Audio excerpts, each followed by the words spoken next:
Hello hi అండి, welcome to భావికాస్ wonderland channel అండి. Head Bhavika 8732 అండి. నేనైతే మంచి ప్రోటీన్ లడ్డు చేసి చూపిద్దాం అనుకుంటున్నానండి. చూడండి, నేను ఇంతవరకు పచ్చి కొబ్బరి కదండి తుడుము బట్టి పెట్టిండేది చూపించిండేది లడ్డూలు అండి. ఇవి నువ్వులు, తెల్ల నువ్వులు, నల్ల నువ్వులు రెండు తీసుకున్నాను. బాగా పచ్చి కొబ్బరి ఎక్కువ క్వాంటిటీ తీసుకున్నానండి. ఒక 4-5 కొబ్బరి గిన్నెలు తీసుకొని తుడుము పట్టేసి పెట్టుకున్నాను. ఇంకా ఫ్లాక్సీ సీడ్స్ వేసిండానండి, అవిసె గింజలు.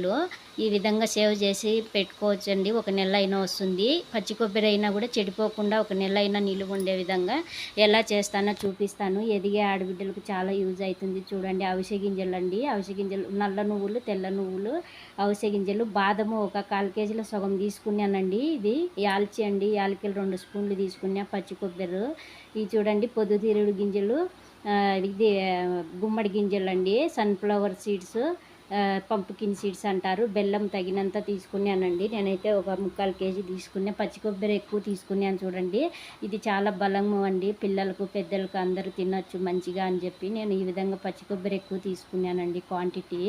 ఇవి చూడండి, ఫ్లాక్సీ సీడ్స్, ఇది అవిసె గింజలు మంచిగా యూజ్ అవుతాయండి కంటి చూపు కందు. అందుకని చెప్పి డ్రై ఫ్రూట్స్తో పాటు అవిసె గింజలు కూడా వేసిండానండి, ఫ్లాక్సీ సీడ్స్ కూడా వేసిండాను. చూడండి, 1 బై 1 ఫ్రై చేసుకుందామండి. ఫస్ట్ నువ్వులు వేసి చేసుకుంటున్నాను. ఇవి అయితే కన్నడలో ఎల్లు అంటారండి. బ్లాక్ ఎల్లు, వైట్ ఎల్లు రెండు తీసుకోండి నేను. చూడండి, ఇవి కూడా ఫ్రై చేసుకుందామండి. నువ్వులు 1 బై 1 ఇవి కూడా బాగా మీడియం ఫ్లేమ్లో పెట్టుకొని నీట్గా మాడిపోకుండా బాగా ఫ్రై చేసుకుందామండి. ఈ విధంగా ఫ్రై చేసి పెట్టుకుందాము. ఇంకా ఫ్లేమ్ అయితే గిన ఎక్కువ పెట్టుకోవద్దండి. ఈ విధంగా మందపాటి బాండిని తీసుకున్నారంటే తొందరగా మాడిపోకుండా బాగా నీట్గా ఫ్రై అవుతాయండి. స్లోగా మీడియం ఫ్లేమ్లో పెట్టుకొని బాగా ఫ్రై చేసుకోండి. ఈ ఫ్లాక్సీ సీడ్స్ అంటే అవిసె గింజలు అండి. ఈ అవిసె గింజలు మీడియం ఫ్లేమ్లో తొందరగా మాడతాయండి. సన్నగా సిమ్లో పెట్టేసి బాగా కలియబెట్టుకుంటా అవి బాగా సౌండ్ వచ్చాయండి, చిటపట అని బాగా ఆ సౌండ్ వచ్చే వరకు వేయించుకోండి. ఎక్కువ బ్లాక్ అయ్యే వరకు అయితే వేయించగాకండి. దీంట్లో ఒమేగా 3 అని ఎక్కువ ఉంటుందంట అండి, కంటి చూపుకు మంచిదంట చాలా. అందుకని నేను అవి కూడా యూజ్ చేసిండాయి. ఇవి చూడండి, పొద్దుతిరుగుడు గింజలు, అదే గుమ్మడి గింజలు అండి, పంప్కిన్ సీడ్స్, సన్ఫ్లవర్ సీడ్స్. కొంచెం నెయ్యి వేసి ఫ్రై చేసుకుంటున్నానండి. వీటిని అయితే వీటిలో డి విటమిన్ దండిగా ఉంటుంది కదండి పంప్కిన్ సీడ్స్ అందుకండి. కొబ్బరి చూడండి, పచ్చి కొబ్బరి తుడుము పట్టిండేది పెద్ద హోల్స్ ఉండేదంతా తుడుము పట్టిండానండి. అందుకు కొంచెం మళ్ళీ మిక్సీకి వేసుకునే ముద్ద చుట్టేకి బాగా వస్తుంది లడ్డు చుట్టేకి అని చెప్పి కొంచెం మిక్సీకి వేసుకునే ఒక 2-3 రౌండ్లు వేసి అట్లా పచ్చి కొబ్బరి మళ్ళీ అంతా ఒకసారి అట్లా మిక్సీకి వేసుకొని ఇంకా ఫ్రై చేసుకుందామండి. నెయ్యి వేసుకునే చూడండి, కొంచెం బాగా 4-5 స్పూన్లు నెయ్యి వేసుకొని ఈ కొబ్బరి అంతా బాగా మనకు నిలువ ఉండాలి కదండి, 1 మంత్ అయినా నిలువ ఉంటాయండి. ఈ విధంగా ఫ్రై చేసుకుంటే పచ్చి కొబ్బరి వేస్తే తొందరగా చెడిపోతాయి అదని అనుకుంటారు కదా, అట్లా ఏం కాకుండా ఈ విధంగా ఫ్రై చేసుకోండి. బాదము ఇది చూడండి, యాలకులు 2 స్పూన్లు వేసి బాగా పౌడర్ కొట్టేసుకున్నాను. బాదము వేసుకోండి, మీ దగ్గర ఉంటే ఎక్కువే వేసుకోండి, ఏం కాదు, మంచిది కదండి. చాలా పిల్లలకు పెద్దలకు అందరికీ మంచి బలంగా ఉంటుంది ఇలాంటి లడ్డు చేసుకోవడం వల్ల.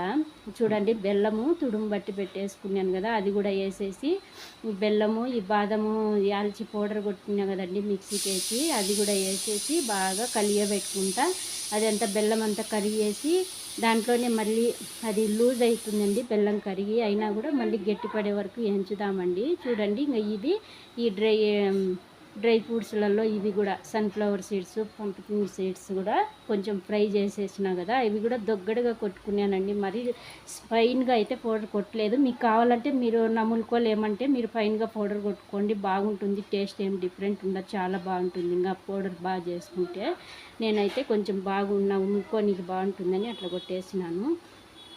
చూడండి, బెల్లం అంతా కరిగింది చూడండి బాగా. ఈ విధంగా ఇది ఆడబిడ్డలు ఉండే వాళ్ళకు, ఎదిగిన ఆడబిడ్డలు ఉంటారు కదండి, ఎదిగిన ఆడబిడ్డలకు నడుము నొప్పి రాకుండా ఉండే దీనికి చాలా బాగా యూజ్ అవుతుందండి. ఇట్లా పచ్చి కొబ్బరి ఎక్కువ వేసుకొని బెల్లము, నువ్వులందు మామూలుగా ఎదిగిన బిడ్డలకు, ఆడబిడ్డలకు, వయసు వచ్చిన బిడ్డలకు అంతా మా అమ్మ వాళ్ళు అయితే అప్పుడు మా అక్కకు ఇట్లా చేసి పెట్టేదండి. కొబ్బరి, నువ్వులు, బెల్లం వేసి బాగా రోట్లోనే దంచేవాళ్ళండి, వాళ్ళు దంచి పెడతారు బాగా. అది చూడండి, అప్పుడు పెద్దోళ్ళు మంచి బలం కాదండి, బెల్లం కానీ పచ్చి కొబ్బరి మంచిదండి, చాలా బలం వస్తుంది. నడుములకంతా కూడా మంచిగా బలం వస్తుంది ఈ విధంగా తినడం వల్ల. అందరూ తినొచ్చండి. ఇది మంచి బలము ప్రోటీన్ లడ్డు అండి. ఈ విధంగా చేసుకొని నువ్వులు, బెల్లము ఇవంతా కూడా మనకు ఎక్కువ రేట్ అవుతాయని తెచ్చుకోకుండా ఉండేది అట్లా ఏం లేదండి. తెచ్చుకొని తినండి. మస్ట్ హెల్త్ ముఖ్యం కదండి. మనకు మన బాడీకి ఎంత కావాలో అంత తినాలండి. తర్వాతనే ఏదైనా కూడా ఇష్టాలు మనకు. చూడండి ఈ విధంగా నేను మిక్సీకి కొట్టుకుని పౌడర్ కూడా అంతా వేసేసుకొని బాగా కలియబెట్టుకుంటానండి. ఈ విధంగా ఇది పాకు బాగా వచ్చేసింది కదండి. బెల్లం అంతా కరిగిపోయి కొబ్బరి ఫ్రై అయిపోయి బాదం పౌడర్, డ్రై ఫ్రూట్స్ అన్నీ వేసేసినాం కదా. ఈ విధంగా కలియబెట్టుకొని నీట్గా మనము ఎంత కావాలో అంత క్వాంటిటీలో వేసుకుని అది నెయ్యి అంతా కూడా మనకు బెల్లం ఎంత స్వీట్ మనము చేసుకునే క్వాంటిటీని బట్టి వేసుకొని ఈ విధంగా అంతా మరి చూడండి మనకు లడ్డూలు చుట్టుకోనికి సరిపోయిండది. ఆ పౌడర్ అంతా వేసి కలియబెట్టడం వల్ల మనకు సరిపోయిండదండి. ఆ బెల్లము అంతా కరిగి ఉంటుంది కదా, ఆ తేమ అంతా కూడా సరిపోతుంది లడ్డు చుట్టేకి. మనకు తీసుకునే క్వాంటిటీని బట్టి బెల్లము అంతా వేసుకోండి. నెయ్యి కావాలంటే లడ్డు రాకపోతే ఇంకా కొంచెం నెయ్యి వేసుకొని లడ్డు చుట్టుకోండి. ఈ విధంగా కంటైనర్ డబ్బాలు వేసుకుంటే నెలైనా చెడిపోవండి, బాగుంటుంది. ఈ ప్రాసెస్లో చేసుకోండి. ఓకే అండి, లైక్ చేయండి, సబ్స్క్రైబ్ చేసుకోండి.